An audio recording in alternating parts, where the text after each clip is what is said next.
La Agenda 2030 es larguísimo el nombre de su ministerio. Autoridades, ponentes, compañeros de las entidades sociales, amigos y amigas. En primer lugar, quiero dar las gracias a todas las personas que nos acompañan hoy en esta cita, a través de la emisión en directo y también a través de la emisión en directo por el canal YouTube de APN España. El 17 de octubre de 1987, Joseph Brzezinski, fundador del Movimiento de Derechos Humanos ATD Cuarto Mundo, hizo un llamamiento para luchar contra la pobreza extrema en el mundo. 5 años después, en 1992, la Asamblea General de Naciones Unidas, inspirada en ese llamamiento, declaró el 17 de octubre como Día Internacional para la Erradicación de la Pobreza. La Red Europea de Lucha contra la Pobreza y la Exclusión Social en el Estado español, EAP en España, celebra este día el presente evento para abordar los retos y desafíos que deben afrontar las políticas para luchar contra la pobreza y la exclusión social en el actual contexto socioeconómico. Y este año adquiere especial relevancia para todas las personas, redes y entidades que formamos parte de esta EAPN, ya que celebramos el 20 aniversario de nuestra refundación, es decir, 2 décadas dedicadas al firme compromiso de erradicar la pobreza en todas sus formas y a defender así los derechos de todas las personas a una vida digna.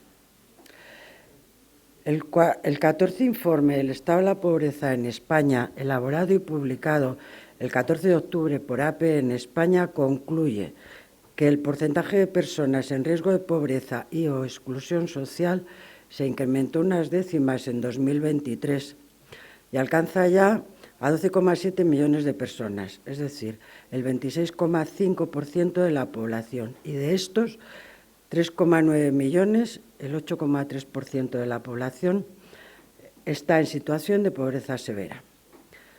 Esta subida se debe especialmente al alza del coste de la vivienda y al encarecimiento de la vida. Las situaciones de pobreza son consecuencia de las situaciones de paro, de bajos salarios, de trabajos precarios o del escaso importe que se recibe por una pensión. Pero también son consecuencia de la marginación social y cultural en las que las personas en situación de pobreza están atrapadas contra su voluntad. Nadie es pobre porque quiere, no es que no se quiera trabajar, ni que sea más o menos listo o emprendedor. Es la situación social de desventaja en la que se encuentran la que limita su desarrollo cultural y económico. Es importante señalar que las personas que están en situación de pobreza no son solo los que no tienen trabajos o medios de vida. Hay trabajadores pobres. Son aquellos que no pueden tener una vivienda digna, no llegan a fin de mes, no pueden permitirse una dieta equilibrada y sana, no pueden pagarse dentista, comprarse unas gafas, hacer frente a los gastos de su vivienda o irse unos días de vacaciones. La apreciación de la existencia de personas en situación de pobreza y exclusión es sensibilizada por la población española, como refleja la encuesta sobre desigualdades y tendencias sociales publicadas en junio por el Centro de Investigaciones Sociológicas. Un 86,4% de la población española asegura que le preocupa mucho o bastante que haya desigualdades sociales, mientras que el 88,8% cree que la pobreza infantil necesita una acción urgente y decidida del Gobierno. A los resultados de este estudio se suman las preocupaciones sociales desveladas por la encuesta del Eurobarómetro de abril de 2024. De ella resulta que 1/3 de la población de la Unión Europea considera que la lucha contra la pobreza y la exclusión social es el tema principal al que debe dar prioridad el Parlamento Europeo. En el caso de España, esta prioridad se sitúa en el segundo lugar, solo por detrás de la salud pública.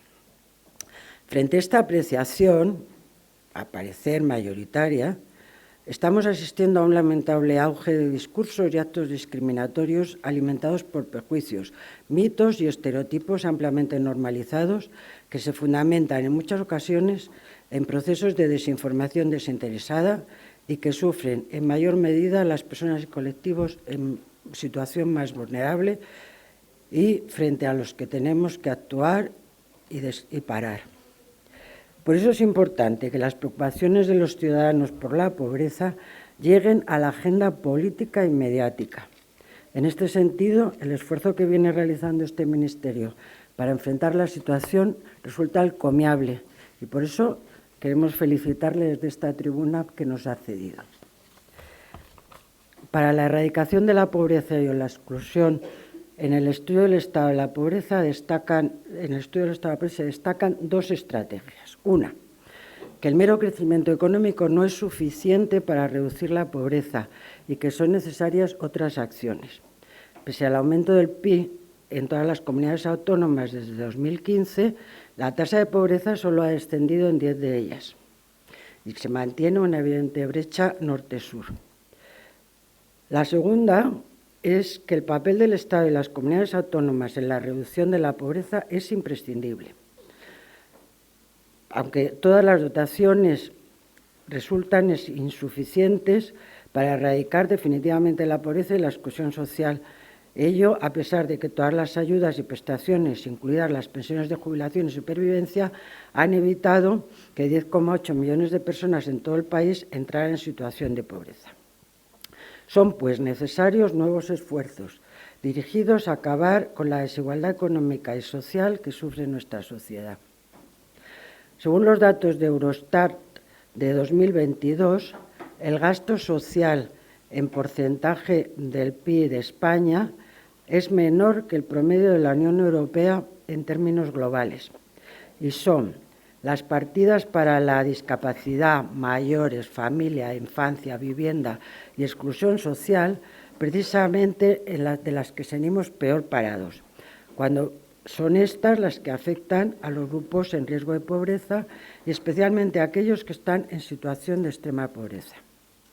El ministro de Economía ha señalado en recientes declaraciones que España solo podrá incrementar el gasto público anual en un 3% hasta 2031, a menos que se suban los impuestos.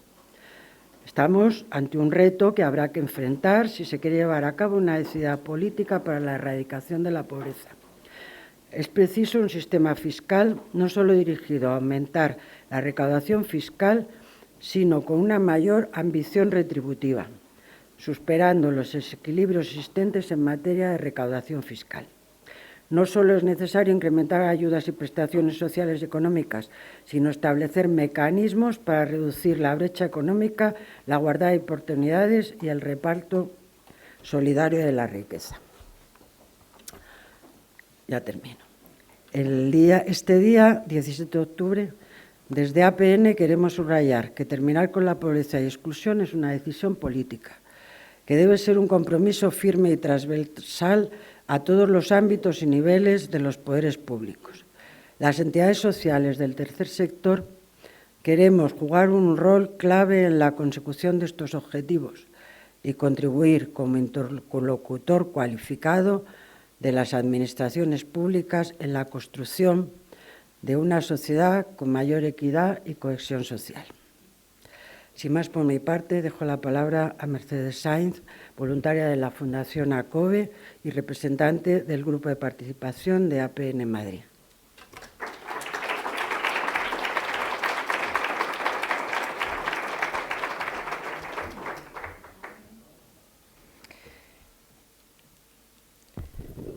Buenos días a todos los presentes.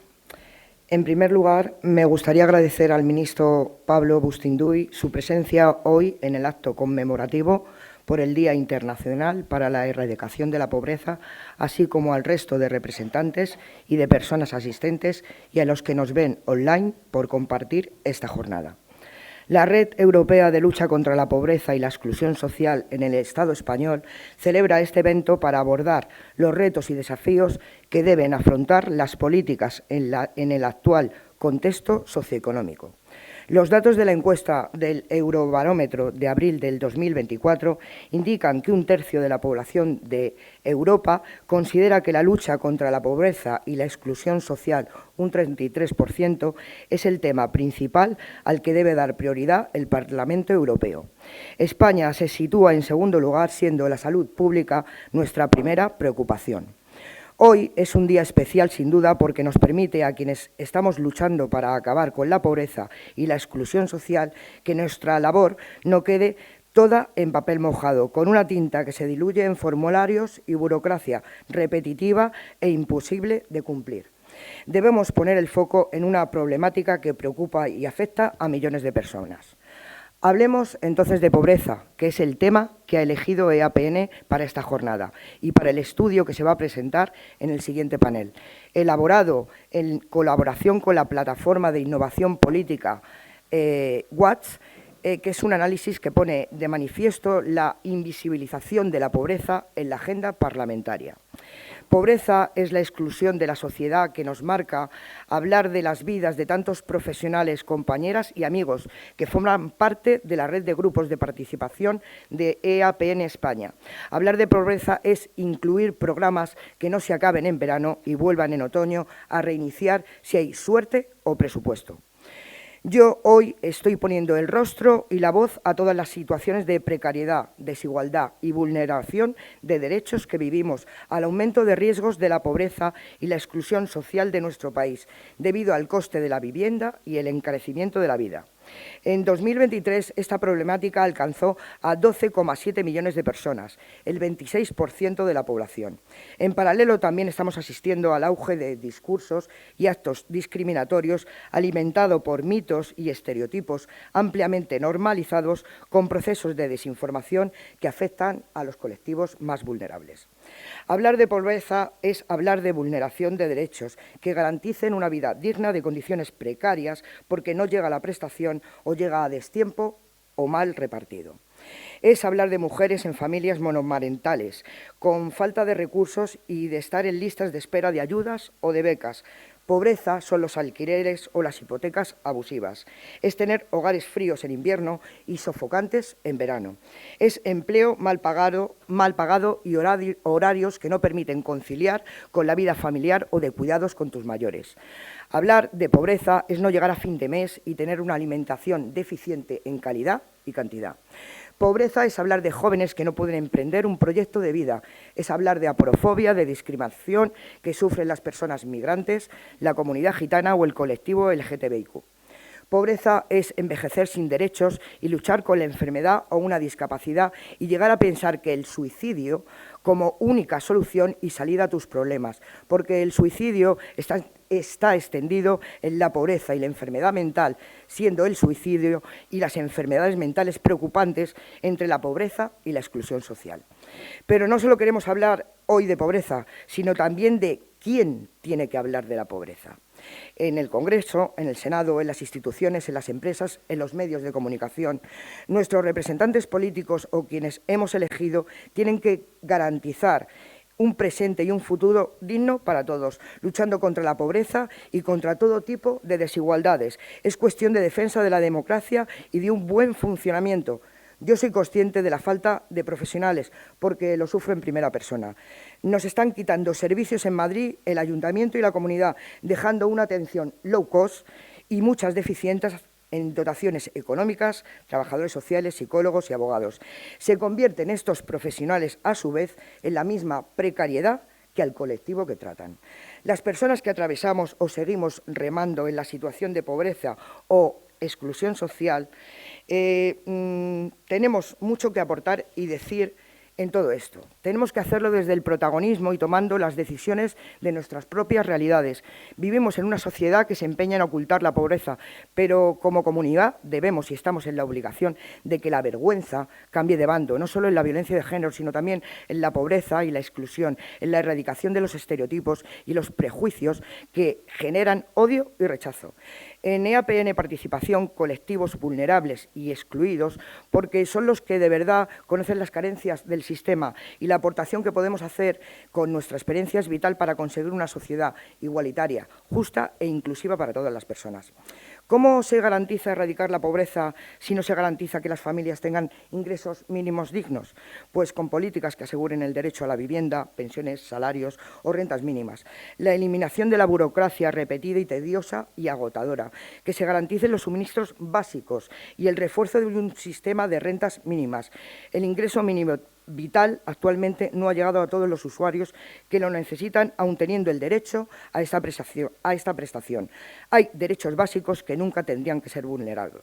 Sobre los salarios, seguimos denunciando la precariedad, una lacra que sufrimos especialmente las mujeres, al igual que la necesidad de pensiones dignas y unos servicios sociales sólidos, o de actuación de violencia de género.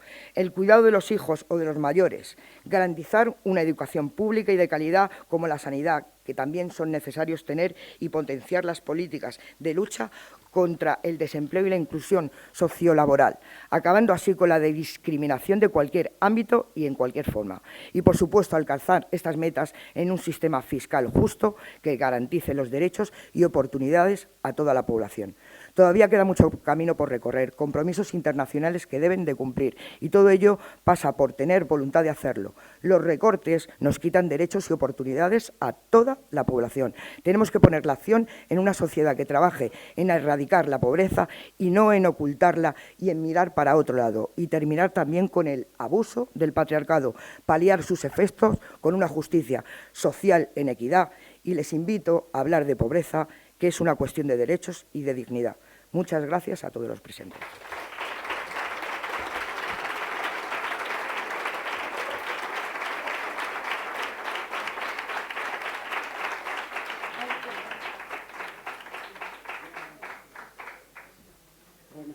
A continuación, tiene la palabra Carlos Susias, presidente de APN España y de APN Europa.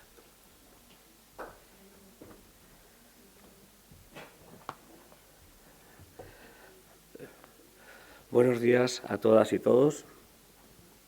El que está detrás de esta voz soy yo. Pero es la voz que tengo ahora mismo, lo siento. Disculpas porque el retraso se ha producido en parte por culpa mía, porque he llegado algo tarde. Gracias, Gloria, y gracias, Mercedes. Poco tengo que decir después de lo que habéis dicho las dos. Muchas gracias, ministro, por estar una vez más con nosotros, ¿no? Aquí trabajando. También te quiero dar las gracias a los partidos políticos, a los grupos parlamentarios que nos acompañan aquí, al Partido Popular, a Sumar, al Partido Socialista, por estar aquí esta mañana con nosotros compartiendo, ¿no? A diputados, senadores. Queridas amigas y amigos, gracias por estar aquí una vez más. Bueno, lo que se ha dicho ya está bastante bien dicho. Entonces, permitirme que me vaya más a cuestiones un poquito más concretas. Yo, que soy precisamente de los que les gusta irse a lo genérico y luego ir descendiendo, pues casi lo voy a hacer al contrario, ¿no? Verdaderamente voy a ir más a lo concreto esta vez, porque yo creo que se han hecho unas introducciones muy claras, ¿no? En este caso. Primero, una cosa importante que se ha dicho aquí es que las transferencias del Estado son muy importantes. Ojo, cuando hablamos de transferencias del Estado, estamos hablando de las transferencias del Gobierno central, de las comunidades autónomas, de ayuntamientos. Es la transferencia desde las administraciones, verdaderamente, lo que hace esa reducción de la pobreza. Y luego hay que tener en cuenta que estamos en un Estado, en un país con un Estado compartido, ¿no? En el sentido de que las competencias son compartidas por parte del Gobierno central, las comunidades autónomas, ayuntamientos, y no nos olvidemos de la Unión Europea, que pinta mucho, ¿no? Más de lo que nosotros creemos verdaderamente. Por lo tanto, tengamos en cuenta también estos elementos. Por lo tanto, cuando hacemos reflexiones y dirigimos determinado tipo de peticiones desde la propia EAPN, casi siempre, si se hacen aquí, en Madrid, y más en un ministerio, parece que son todas al Gobierno central. Lo que yo estoy planteando es verdad que algunas cosas van para el Gobierno central, pero también otras muchas van para las comunidades autónomas, que tienen muchísimas competencias, ¿no? También para los ayuntamientos y, por supuesto, para la Unión Europea. Por ejemplo, nos felicitamos por parte de la Unión Europea que doña Ursula von der Leyen, en su discurso de investidura, lanzase la idea de tener una estrategia europea contra la pobreza, lo cual está bien y es muy importante. Ahora vamos a ver cómo se materializa, ¿no? Que eso será harina de otro costal. Pero la realidad es que significa que es evidente que tenemos que poner en marcha, que tenemos que poner en coordinación distintos tipos de políticas si verdaderamente queremos afrontar la pobreza. Y además, cuando segmentamos, porque la tendencia a segmentar la tenemos nosotros, no las familias, Es decir, los que hablamos de pobreza infantil somos nosotros, los que hablamos de feminización de la pobreza somos nosotros, los que hablamos de pobreza farmacéutica, ¿qué voy a decir? Somos nosotros, los que hablamos de feminización de la pobreza somos nosotros, de pobreza energética somos nosotros, pero en la familia no hablan de esas cosas. En la familia de lo que hablan, antes Mercedes lo explica, es no llego, es que no llego. Y no llego ni a la alimentación, ni a la farmacia, ni a comprar algo ni para el niño, ni para el padre, ni para la madre, ni para ninguno. O sea, no llego. O sea, ellos no tienen esta división. Esta división la tenemos nosotros para organizar nuestra cabecita, ¿no? Y decir qué cosas podemos ir proponiendo, para ir haciendo y demás. Pero esto lo que significa es que muchas veces cuando tomamos y decidimos vamos a actuar sobre un sector, o un sector etario, o un sector de la población, no nos damos cuenta que cuando actuamos sobre ese sector tenemos que actuar sobre un montón de cosas que afectan a otros grupos de la población y que afecta al final a la familia. Al final estamos viendo cómo afecta en el hogar esas acciones que hacemos contra la pobreza. Por ejemplo, siempre hablamos de la pobreza infantil, de niños, niñas y adolescentes, que es el grupo etario que peor está en indicadores de pobreza, y que es impresentable que en un país como España tengamos estos niveles de pobreza infantil, y tenemos que actuar sobre ello. Pero no nos confundamos. Tenemos que actuar de dos maneras. Por un lado, políticas y medidas que van para paliar los efectos de la pobreza en los niños, que tienen que ver que estén mejor alimentados, que tienen que ver que puedan tener más tiempo y ocio libre sano y de calidad, pero que esas cosas lo van a seguir manteniendo en la pobreza. Y luego hay medidas contra la pobreza que tienen que ver con los recursos de la familia, con los ingresos de la familia. Por eso es tan importante la prestación por hijo a cargo. Llamémosla así, llamémosla como queramos. Pero si hablamos de los niños, pero damos un paso más para allá y decimos, vamos a ver algunos hogares. ¿Sabéis cuáles son los hogares que peor están en España? El 52% de los hogares monoparentales, que viene de pariente, no de padre, pero que en el 80% son de mujeres con hijos a cargo, esos 50 están en situación de pobreza. Pero claro, ahí nos cruzamos con otro dato de pobreza. Es que los informes de pobreza tienen muchos datos, pero como luego no los relaciones unos con otros, terminas teniendo un dibujo muy raro.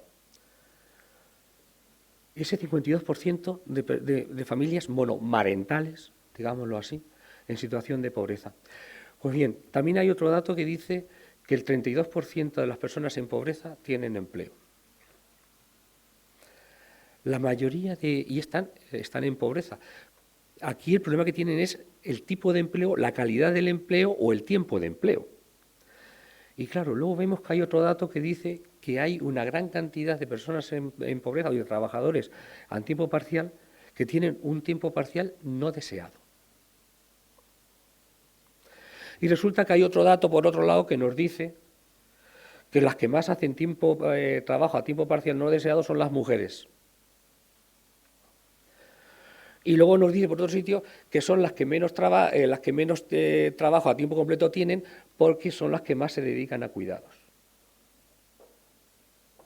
Si ves, son datos totalmente distintos, pero si los juntas todos, lo que nos está diciendo es que la situación de estas familias monoparentales no las vas a solucionar ni con más empleo solamente con más empleo, ni lo vas a solucionar solamente con más rentas, como no tengas en cuenta una estrategia de cuidados, las políticas de cuidados, y como no tengas unas políticas de conciliación claramente armadas. Por eso es tan importante. Por cierto, bienvenida la propuesta de ley del Partido Popular sobre políticas de conciliación para que discutamos sobre estos temas y poder ver hasta dónde podemos llegar. Pero son necesarios esas políticas de apoyos a las familias, con carácter general. Si vemos los datos por sí sueltos cada uno, todos los datos nos preocupan, pero de verdad que cuando se juntan, se coordinan, entonces no es que nos preocupen, es que nos pueden aterrar. Y eso es lo que nos muestra que tenemos que hacer estrategias conjuntas, estrategias de gobierno. Yo lo he dicho muchas veces, ministro, esto no puede ser una cuestión de los servicios sociales. Los servicios sociales se deben de implicar, pueden incluso liderar si quieren en el sentido de ser los que menean el árbol para que todo el mundo se dé cuenta. Pero aquí es muy importante la implicación de economía, de hacienda, de empleo, de vivienda, de salud, de educación, porque si no es imposible. Por eso seguimos reclamando y creemos que es importante que, al igual que se va a hacer en Europa, aquí tengamos una segunda estrategia de lucha contra la pobreza y la exclusión social. Una estrategia, ministro, que no sea de atrezo. Eso sí lo pedimos, por favor. Y también le pedimos a los demás partidos, a los partidos de gobierno, por supuesto, pero a los partidos que están en la oposición y a los que no sabemos dónde están, a todos les pedimos, por favor, que apoyen estas medidas positivas para la inmensa mayoría de la población. Generalmente las medidas que se proponen para luchar contra la pobreza no van contra nadie. Nos benefician a la inmensa mayoría. Y las podemos hacer, y las debemos hacer. No caigamos en maximalismos, por favor, pensemos en las personas. La situación de la vivienda en estos momentos en España es dramática. Y no solamente ya para las personas en pobreza, que más, sino que además va la situación de la vivienda va como siendo como una especie de espada que va subiendo en el escalafón social y cada vez va dejando a más gente amenazada de situación de pobreza. Nominal, ya tenemos un montón de personas en España que nominalmente no están en pobreza, pero que la situación de la vivienda las lleva a vivir como si estuviesen en pobreza, de una manera empobrecida. Y sobre eso tenemos que actuar. La mejor política de vivienda, hacer mucha vivienda social. Vale, de acuerdo, lo compramos. Yo creo que todo el mundo nos va a decir que sí, que es lo que hay que hacer. Y de aquí a 5 años, 6 años, veremos a ver las que tenemos hechas. Pero hasta dentro de 6 años, que además van a ser pocas, van a ser menos, ¿qué hacemos? Hagamos algo. Necesitamos, ministro, tomar medidas. Pero si lo dice hasta el Banco de España, que no creía yo que iba a llegar a ver, y ya tengo 61 años al Banco de España diciendo que qué está ocurriendo con eso, con que alquilemos habitaciones. Por cierto, hace 1 año y medio ya a EAPN pedimos que se regulase el alquiler de las habitaciones, que se regulase eso, que no nos gustaba, pero que se regulase porque era una realidad. Ahora no es una realidad, es una desgracia. Tenemos que actuar. Y es necesario intervenir para ver cómo podemos afrontar estas situaciones. Y ojo, y la situación de la vivienda, por ejemplo, en los jóvenes, no se solucionará por muchas políticas de vivienda que hagamos y al mismo tiempo no afrontamos la precariedad laboral. Sin eso es imposible. Tenemos que hacerlo. EAPN, como he dicho antes, somos una entidad generalista. Hay aquí algunos que lo saben y que yo creo que cuando me oyen hablar de pobreza infantil rápidamente saben por dónde voy a ir, ¿no? Diciendo que la pobreza está en el hogar, pero que hacen falta medidas específicas de apoyo a la infancia, por un lado, y por otro lado, medidas específicas para la erradicación de la pobreza. Pero también hay que focalizar en grupos. No todo el mundo está igual. Y no podemos esperar a tener políticas generales de erradicación de la pobreza para afrontar el sinhogarismo, por ejemplo.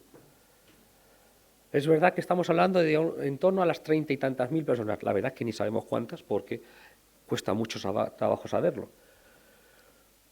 Pero estamos hablando de 30.000 personas. Tenemos una estrategia nacional. Tenemos a comunidades. No podemos hacer un esfuerzo o algo mayor para afrontar esto.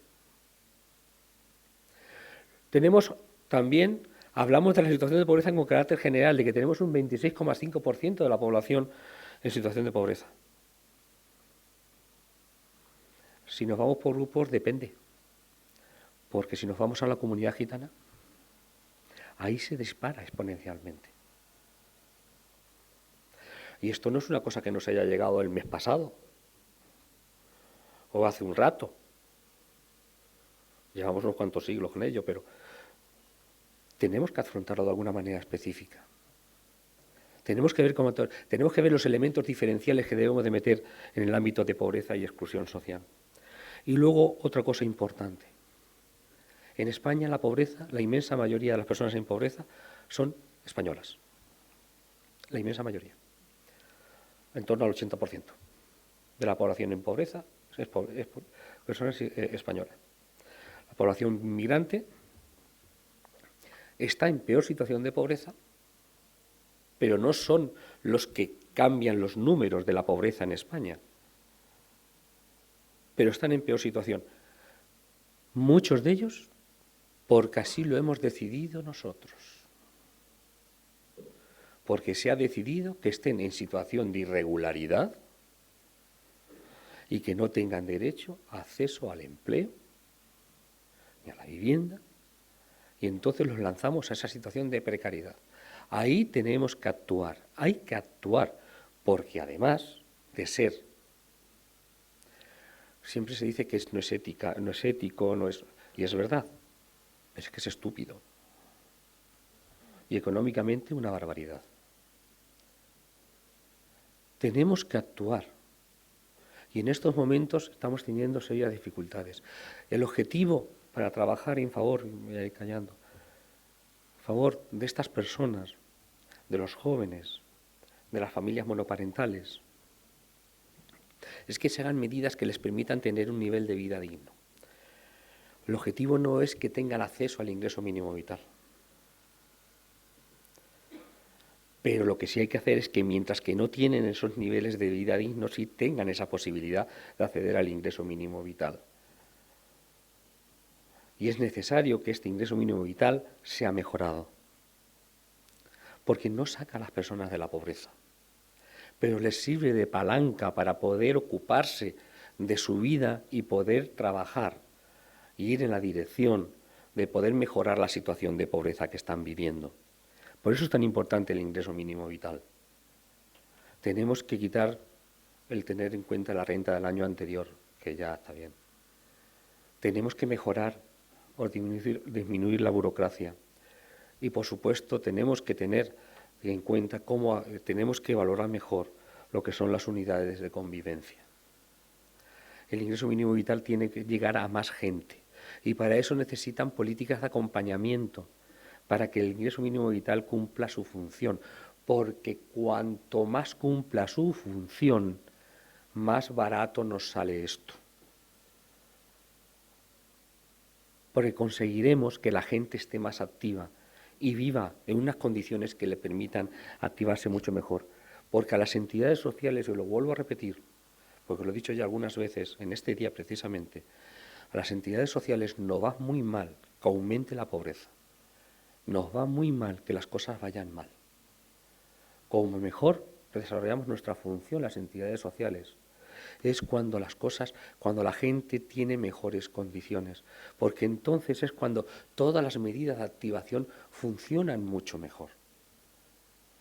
Cuando decimos que a alguien hay que activarlo, hay que empoderarlo para que tenga un mejor empleo, que vaya tenga un mejor nivel de vida y demás, eso lo puedes hacer si no está pensando en cómo le va a dar de comer, de cenar esta noche a sus hijos. Si no, es imposible. Por lo tanto, por eso es tan importante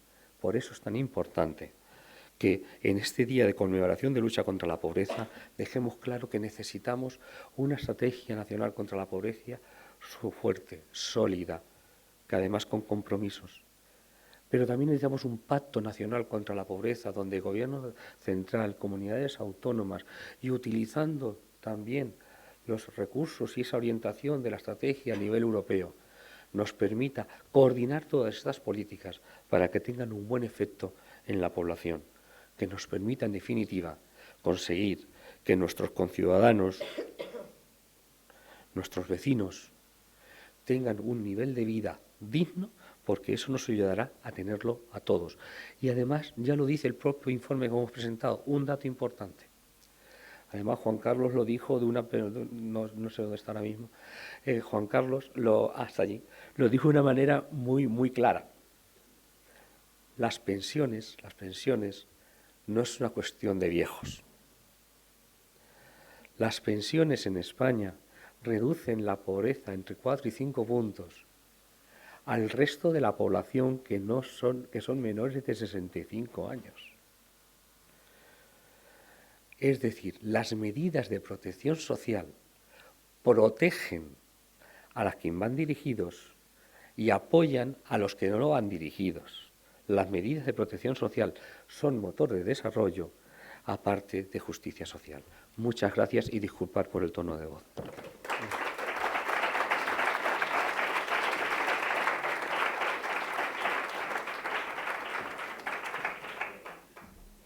Bueno, a continuación tiene la palabra el ministro Pablo Bustinduy.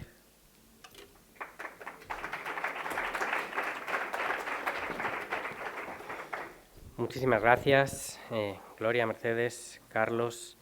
Es un placer acogeros hoy aquí y poder acompañar en este día. Para hablar de pobreza, yo tengo un poco la sensación de que llevo poco tiempo, pero esto ya lo hemos hecho varias veces. Entiendo que puede haber una cierta sensación de frustración en la reiteración, pero bueno, creo que el tema que habéis planteado y que lleváis planteando es una de las maneras para desbloquear eso, ¿no? La invisibilidad, la desconexión radical entre la esfera pública, entre la agenda política y la realidad cotidiana de 12,7 millones de personas, más de 3 millones de niños, niñas y adolescentes, un tercio de los niños y las niñas en España. ¿Cómo es posible que esta no sea la primera prioridad, la primera preocupación y la primera obligación de todas las administraciones, de todas las conversaciones públicas? Creo que el trabajo que hacéis es fundamental por dos razones. La primera es, y Carlos ha hecho ahora una síntesis, porque contribuye a aclarar un diagnóstico que es conocido y lo sabemos. Y desde el Gobierno sabemos que en estos últimos años, a contracorriente de lo que habían sido los paradigmas macroeconómicos y de las políticas públicas en Europa y no solo, se ha cometido un esfuerzo importante, insuficiente pero importante, para producir una redistribución de la riqueza que generara efectos notables en la reducción, por ejemplo, de las cifras de pobreza y de exclusión social. Y políticas como el incremento del salario mínimo interprofesional, como la revalorización de las pensiones, como la adopción, por fin, del ingreso mínimo vital, con todos los problemas que quedan por resolver, y otras muchas, iban precisamente destinadas a poder favorecer una mejor distribución de los recursos en España. Y las cifras muestran que efectivamente así ha sido, que se ha producido una importante redistribución de la riqueza en España y que la situación relativa de los 4 deciles de hogares con menores ingresos ha mejorado relativamente. Al mismo tiempo sabemos también que, primero, la crisis inflacionaria y, sobre todo, la situación de la vivienda en España están actuando como una aspiradora de riqueza que hace que esa redistribución se limite en su impacto y genere nuevas bolsas de vulnerabilidad y de exclusión. Y esto requiere, es evidente, de una intervención decidida, que no puede esperar. Parece ser que la evolución de la inflación es positiva, dentro de haber alcanzado unos niveles altísimos de encarecimiento del coste de la vida, pero la vivienda requiere de una intervención cualitativamente muy distinta a lo que se ha venido haciendo hasta ahora. Hay que intervenir el mercado de la vivienda, y hay que intervenir el mercado de la vivienda desde una perspectiva muy clara, que es decir, que la vivienda no puede ser un mercado, no lo puede ser, al menos exclusivamente. ¿Por qué? Porque tiene una función social. Porque ¿qué quiere decir hablar de derechos sociales? ¿Qué quiere decir hablar del derecho al bienestar, a la protección de la salud, a la educación, si no se garantiza el acceso a una vivienda previamente? Y la situación es extraordinariamente compleja. No hay una cosa que se haga para resolverla. Y es verdad que hay un problema de tiempos también. Pero lo primero, de nuevo, es tener claro el diagnóstico. Si en España se hubiera mantenido en el parque público toda la vivienda protegida que se ha construido desde 1950, España tendría el parque de vivienda social más grande de Europa. Más grande de Europa. Estamos hablando de más de 6 millones de viviendas que se han enajenado para alimentar la dinámica especulativa de un mercado que hoy en día amenaza la condición de ciudadanía de las mayorías trabajadoras en nuestro país. Desde los años 80 se han dedicado más de 160.000 millones de euros en incentivos fiscales a la propiedad y la compra de vivienda. lo que habría dado para construir otro parque de vivienda prácticamente de la misma magnitud, ¿no? Hay que cambiar de paradigma. Y en ese sentido, y esta es la segunda razón por la que creo que es tan importante la labor que hacéis y momentos como este, lo estamos viendo en estos días. Yo sé que esto puede parecer extraño, porque siempre se proyecta sobre la posición del Gobierno y de la figura que está hablando ahora, pues la capacidad, ¿no? Una capacidad casi ilimitada de hacer cosas. Bueno, pues mi visión de la política no es esa, porque mi experiencia de la política no es esa. La política es siempre una cuestión relacional, es una cuestión de correlaciones de fuerza, es una cuestión de intereses, es lo que explica por qué algo que afecta a la vida cotidiana de un tercio de la población, por lo menos, esos datos que se expresan en los barómetros europeos, españoles, no se traduce, no se traslada a la agenda institucional y a la agenda política. ¿Por qué? Bueno, pues porque esto es una cuestión de intereses y es una cuestión de fuerza. Y yo lo digo abiertamente, aunque sea desde la posición que tengo que ocupar, sin el trabajo de la sociedad civil, sin la presión, sin la movilización, sin la insistencia, sin la obligación a las administraciones públicas para que actúen, va a ser muy difícil acometer esa transformación cualitativa de la que estamos hablando. Creedme que yo soy el primero que siente esa sensación de frustración y que en el contexto de limitación de recursos, de medios, de capacidades, que no son solo presupuestarios, que también son políticos, ¿no? Y comunicativos, pero intentamos hacer todo lo que podemos y todo a la vez. Y como es una realidad muy compleja, pues es una situación que es compleja.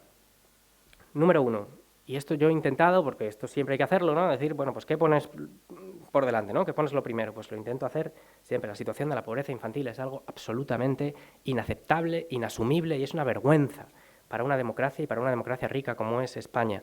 Y la prestación universal por crianza, con todas las dificultades que implique, es un camino sin vuelta atrás. Esto va a suceder, porque tiene que suceder. Y la pregunta es ¿cuándo? ¿Y con qué intensidad? Y eso dependerá también del consenso y del empuje que seamos capaces de suscitar para ello. En segundo lugar, políticas estructurales de protección social a las familias, con un déficit todavía de un punto porcentual del PIB que probablemente ha aumentado, porque como se ha revisado el PIB, pues probablemente ha aumentado ese diferencial también. No puede ser que España siga sin disponer de los instrumentos normativos para garantizar políticas públicas eficaces en este sentido. Y la ley de familia, pues lo sabéis, está siendo un proceso extraordinariamente complejo, pero que va avanzando. Yo quiero suscribir, aunque esto me haya costado alguna incomprensión, es una muy buena noticia que grupos parlamentarios de ideologías diferentes asuman que la conversación de la política social, que la conciliación, que la situación de las familias es un objeto prioritario de la conversación pública. Y es que además, precisamente porque los consensos sociales son tan amplios en esta materia, hay un perímetro amplísimo para conseguir acuerdos. Amplísimo. Y en esta legislatura tan compleja, tan difícil, tenemos precedentes y ejemplos. Sucedió con el artículo 49, ha sucedido con la ley ELA, de algo que es perfectamente viable y posible, que es suspender el juego político legítimo de intereses de corto plazo, de relatos, de narrativas, para que se imponga el interés general, para que se impongan consensos amplísimos para mejorar la situación de protección social en España. Se puede hacer y no contradice, no excluye los, como digo, legítimos intereses y estrategias de cada cual. Es nuestra responsabilidad conseguirlo, estamos en ello, es frustrante que se tarde tanto, pero estoy convencido de que lo podremos hacer.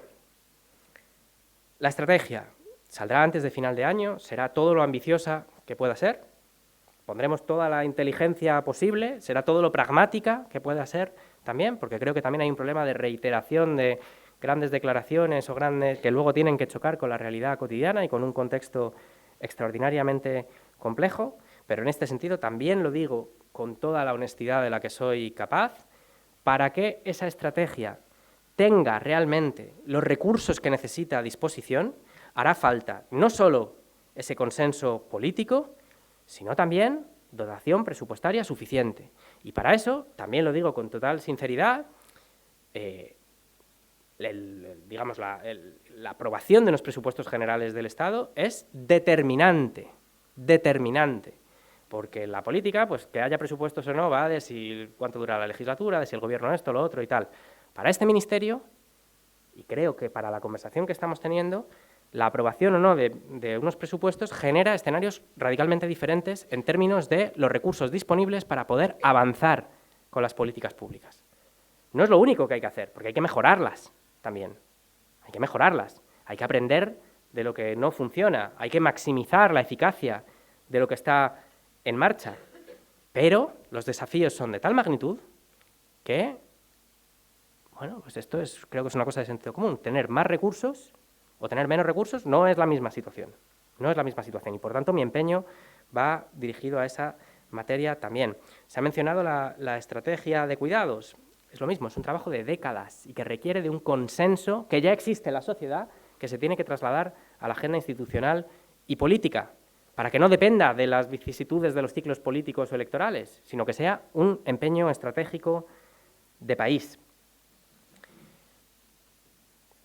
Vuelvo al punto en el que he empezado.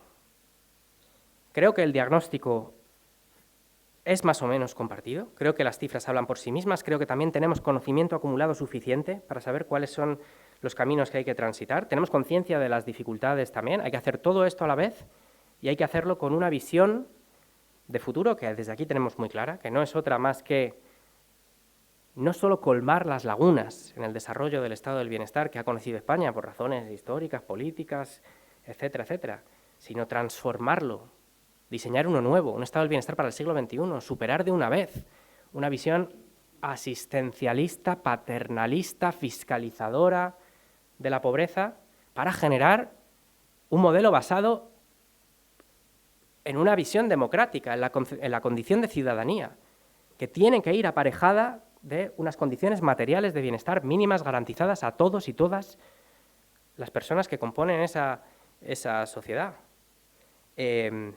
Fijaos, se han mencionado varios datos de eso. Cuando en España se le pregunta a la gente si están a favor de que haya un sistema de redistribución fiscal de la riqueza para financiar el estado del bienestar y derechos universales, como es un sistema público de salud, de educación, de pensiones, y tenemos que construir el de la protección social, el 80% dice que está de acuerdo. Y cabe gente que vota una cosa, la contraria, que vive aquí y allí. Existe la base social para construir esto.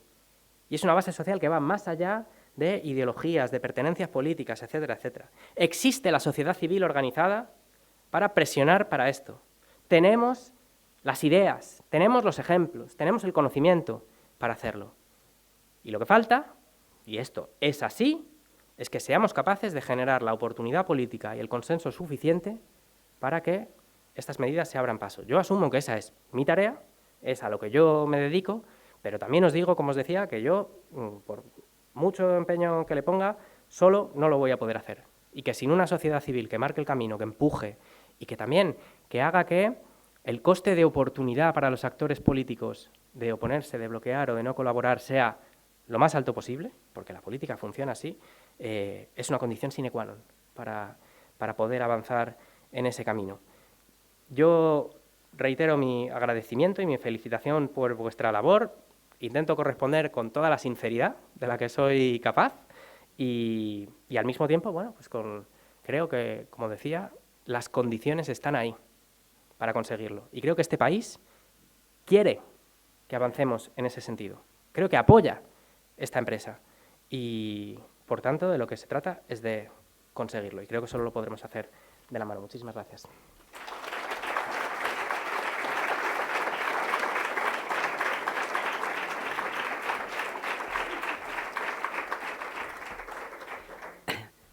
Muchas gracias, Mercedes. Muchas gracias, Carlos. Muchas gracias, señor ministro, por su atención, por dedicarnos esta mañana un tiempo en su apretada agenda y su ánimo manifiesto de intentar entre todos y su invitación a resolver este tema que tanto nos preocupa. Sin más, y antes de dar paso al panel de diálogo en el que contaremos con la participación de periodistas y profesionales especializados en comunicación política, vamos a visionar un vídeo que se titula Hablemos de la pobreza, elaborado por EAPE en España y en colaboración con la plataforma de innovación política Political Watch. Hablemos de pobreza, para que los partidos políticos se hagan eco de la preocupación de la ciudadanía, incluyendo en sus agendas medidas de lucha contra la pobreza, contra sus causas y contra sus consecuencias.